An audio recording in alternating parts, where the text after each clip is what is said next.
The Misfit of Demon King Academy represents nothing less than the complete intellectual and creative bankruptcy of modern anime.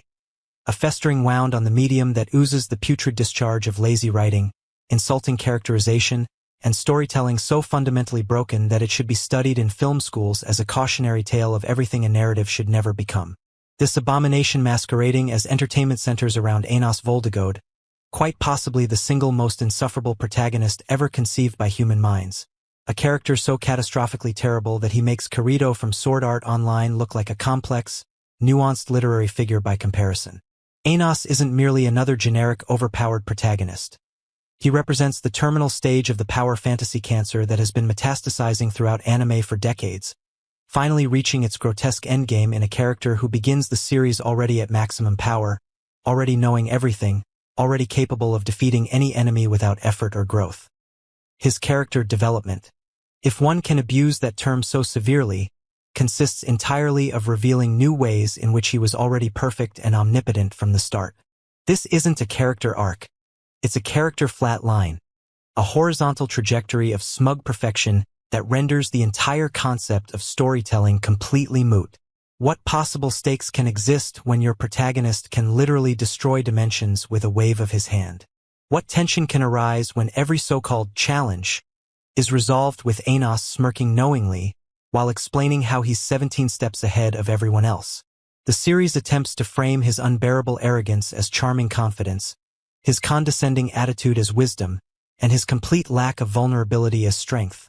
A bait-and-switch so transparently dishonest that it insults the intelligence of every viewer unfortunate enough to subject themselves to this drivel. Anos Voldigoad isn't merely a bad character. He's a black hole of anti-characterization that sucks the life, meaning, and entertainment value out of every frame he appears in, leaving nothing but the hollow shell of what an actual story might have been. The supporting characters in this travesty fare no better, existing primarily as a cultish chorus whose sole purpose is to gasp in amazement at Anos' brilliance, and occasionally provide him with opportunities to demonstrate his suffocating superiority.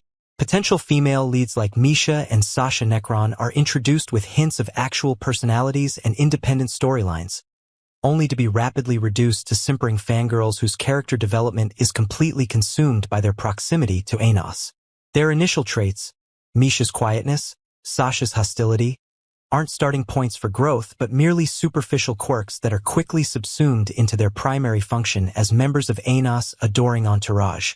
This pattern repeats ad nauseum throughout the series.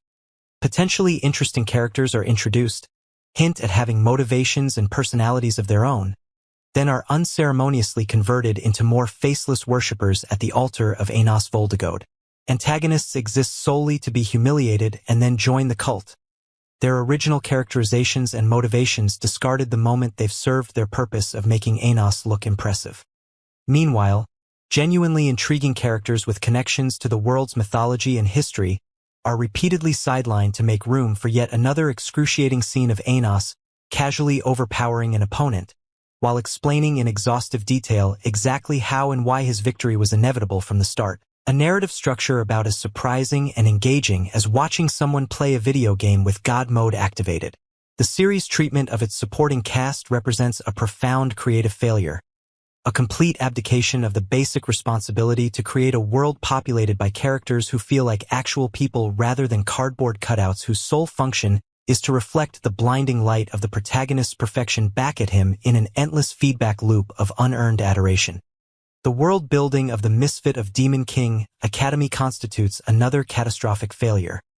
A Chinibu fever dream of demon lords, magical academies, and ancient conspiracies that collapses under even the most cursory examination. The series throws around grandiose terminology and cosmic-scale power metrics with wild abandon, creating a setting where magic can apparently do literally anything the plot requires at any given moment, thus eliminating any sense of consistent rules, limitations, or internal logic. The supposed magic system appears to have been designed by throwing darts at a board labeled with random supernatural abilities, resulting in a world where the rules change from scene to scene based entirely on what will allow Anos to look more impressive. The demon society ostensibly forming the backbone of the setting is rendered with all the depth and nuance of a child's crayon drawing.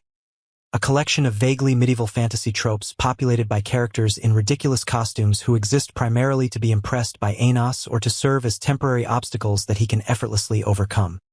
Any potentially interesting aspects of demon culture, history, or social structure are ruthlessly sacrificed on the altar of making Anos seem more special and misunderstood.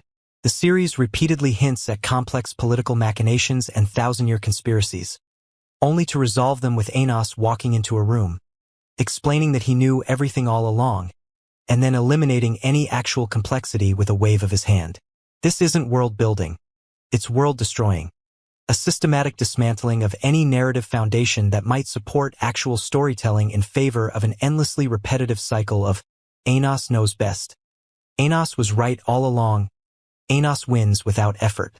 The result is a setting that feels less like a coherent fictional world and more like the power fantasy daydreams of a particularly unimaginative teenager, scribbled in the margins of a math notebook during a boring lecture. Perhaps the most intellectually offensive aspect of the Misfit of Demon King Academy is its fundamental dishonesty about its own nature, the way it attempts to frame itself as an underdog story while systematically eliminating every element that might actually create meaningful conflict or character growth. The title itself, Misfit, suggests a protagonist who doesn't belong, who faces genuine challenges, who must overcome adversity through growth and determination. The series initially presents Anos as scoring poorly on entrance exams and facing discrimination from his peers, ostensibly positioning him as an underdog fighting against a corrupt system. But this framing is so laughably at odds with the actual content of the show that it borders on gaslighting the audience. Anos is immediately revealed to be the most powerful being in existence, instantly recognized as such by anyone with actual knowledge or authority, and facing challenges that he overcomes with such overwhelming ease that they barely qualify as speed bumps on his road to universal adoration. There is never a moment of genuine vulnerability, never a situation where Anos must actually grow or change to overcome an obstacle, never a lesson learned or perspective gained. The series wants the emotional payoff of an underdog story while being pathologically unwilling to do any of the narrative work required to earn that payoff.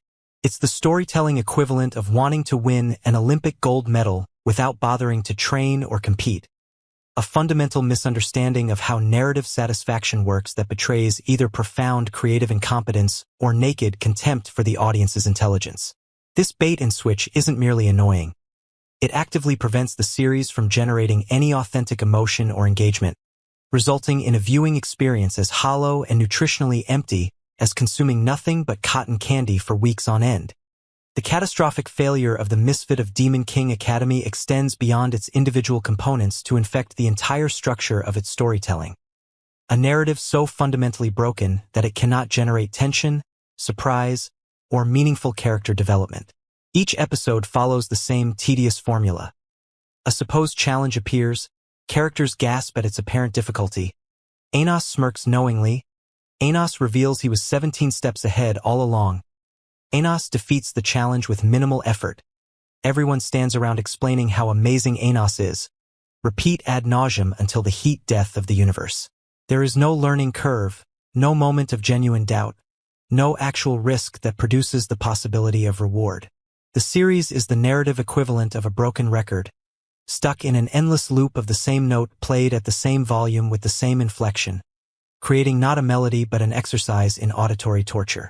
What makes this especially egregious is that the series occasionally hints at potentially interesting storylines, ancient rivalries, complex political machinations, moral questions about the nature of power and leadership, only to immediately sacrifice these elements on the altar of Anos' perfect knowledge and overwhelming power.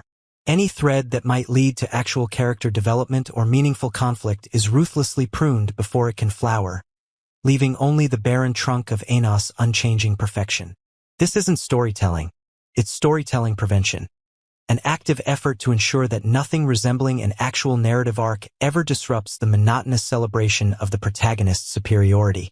The result is a viewing experience that doesn't merely fail to engage. It actively repels engagement, punishing any viewer who attempts to invest emotionally in its world or characters by repeatedly demonstrating that such investment is pointless in a universe where the outcome is always predetermined by Anos' infallibility.